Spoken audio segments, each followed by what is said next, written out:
Chapter 22. Feeling the Heat. I didn't know if I had the strength. I had to lean into the climb, dig in with every step, push off with everything in my legs. The night air was steaming. I was breathing hard. The sweat dripped into my eyes and stung. In the moonlight, giant cactus looked like tortured humans, arm twisted up and down. Some stood tall as telephone poles. Everything looked dreamlike. But this was no dream. I had become a mule. Whether Rico was in front of me or behind, I had no idea. I was staying away from him. It was anger that got me through those first miles, along with hurt disbelief and disillusionment. How could he have deceived me like that? My lungs were on fire. I thought my heart would explode. The gallon of water in my hand felt heavy as an adobe brick. But by the time we stopped to rest, I'd never been so thirsty in my life. I took only a few sips. There was no telling how long my gallon would have to last.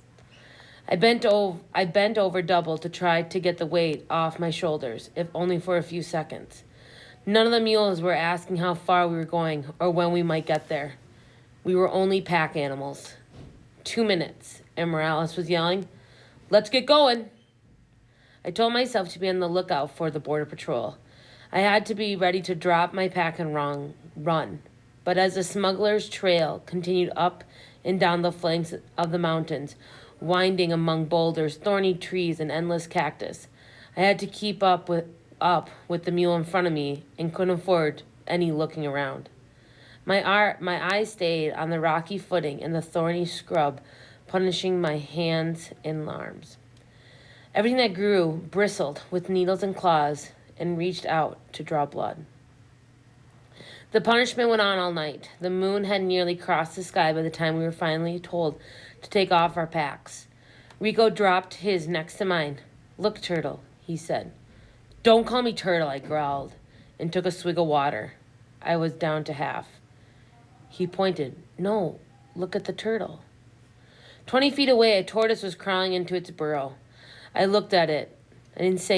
I didn't say a thing. The first light rimmed the ridge at our backs. The desert was dead still, as if holding its breath before an explosion. I saw a tarantula make haste, a scorpion disappearing under a rock.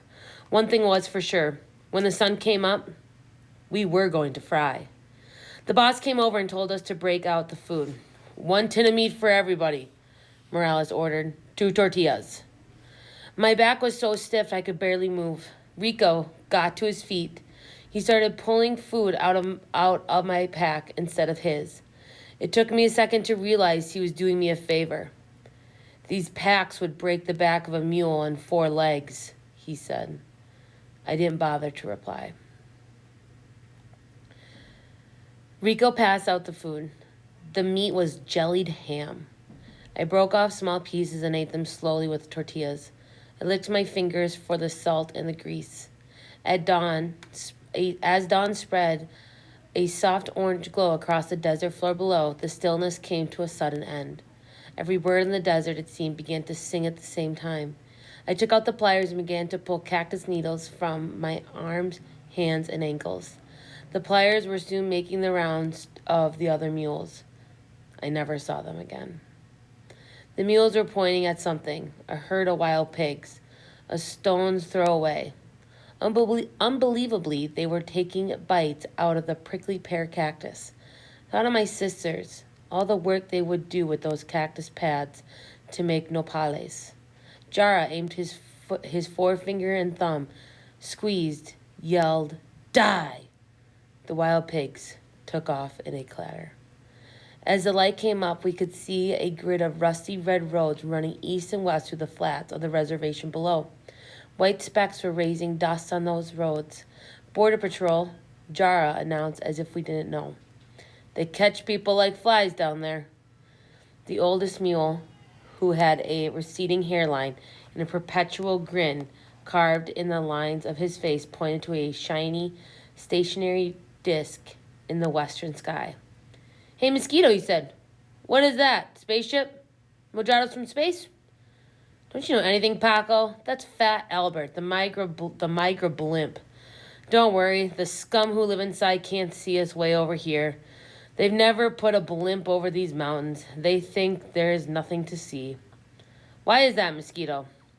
Too rugged for lazy Mexicans, that's what they think. They are fools.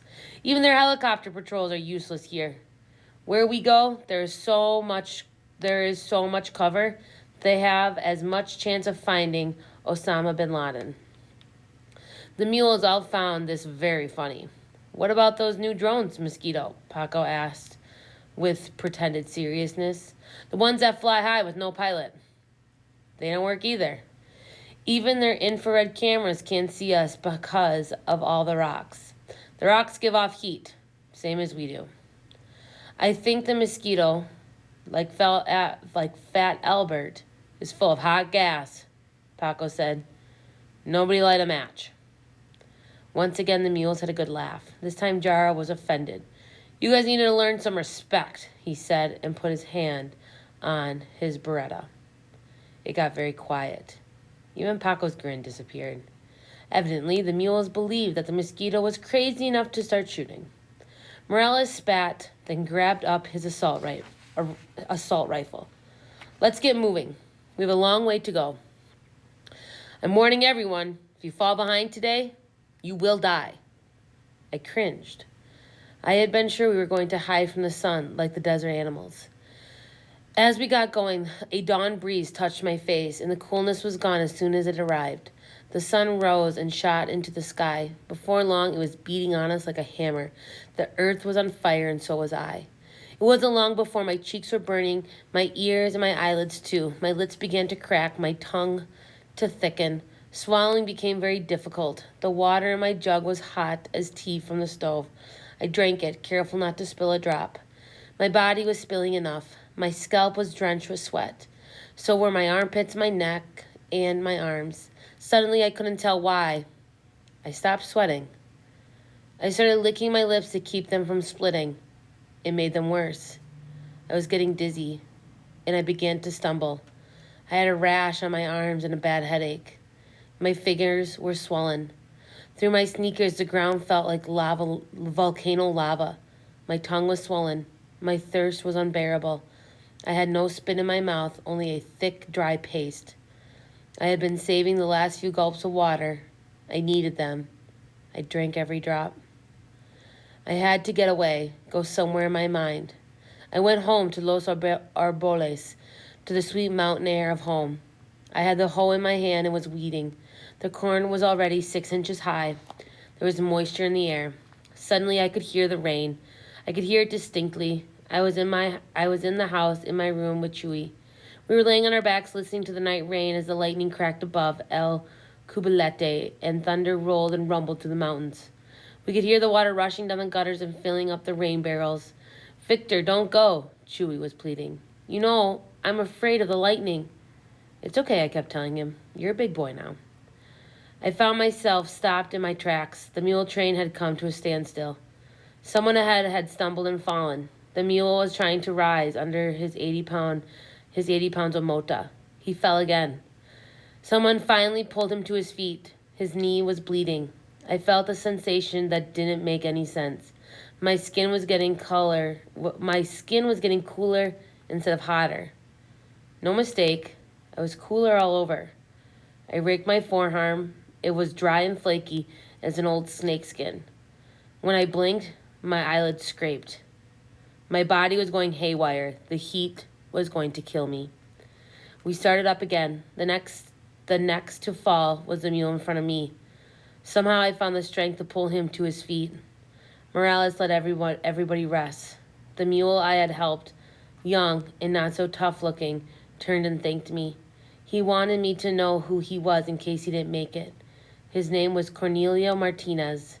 I was to get a message somehow to his mother in Nogales, in the colonial of Solidaridad.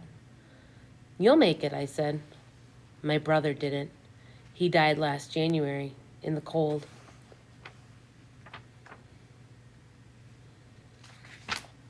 Doing what, I asked. Smuggling. He couldn't keep up. He had hepatitis. We staggered through midday and long into the afternoon. I went many places in my mind. I had conversations with many people. My father, Julio, Miguel, my sister, Mari Cruz, the priest at the shrine of El Cristo Rey, even with Rico's teacher working at the laundromat in Los Angeles. She said she could get me a job there and also give me English lessons. She was very beautiful. I told her I would appreciate the English lessons, but I preferred to work outdoors. Most of my imaginary conversations were with Rico. They weren't really conversations, they were arguments, and he kept defending himself. I told him I should have known better after what he did to his parents. I told him he was no kind of friend, that ours had never been a friendship of equals. Once again, the mule train stopped dead. I shook myself back to the present. For the fourth or fifth time, someone had fallen. It was Rico. He was on his knees, struggling to rise. No one was helping him up. Our eyes met. For a second, I wasn't going to help him.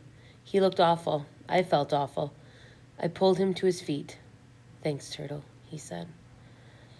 I didn't know I could produce words, even if I tried. "It's nothing," I managed. "Victor, I'm not doing so well." "Same here."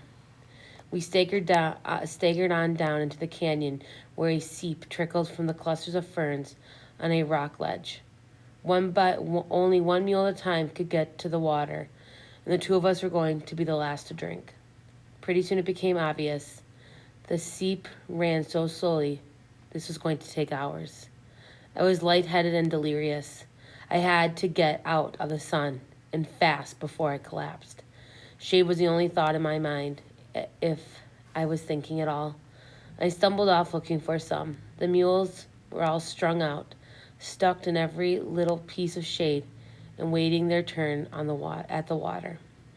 Another 100 yards was an overhanging boulder, if I could reach it. Around the back of the boulder, I found a sliver of shade. I got down and was wedging myself into it when rattling erupted. Fast and angry, unmistakable and close.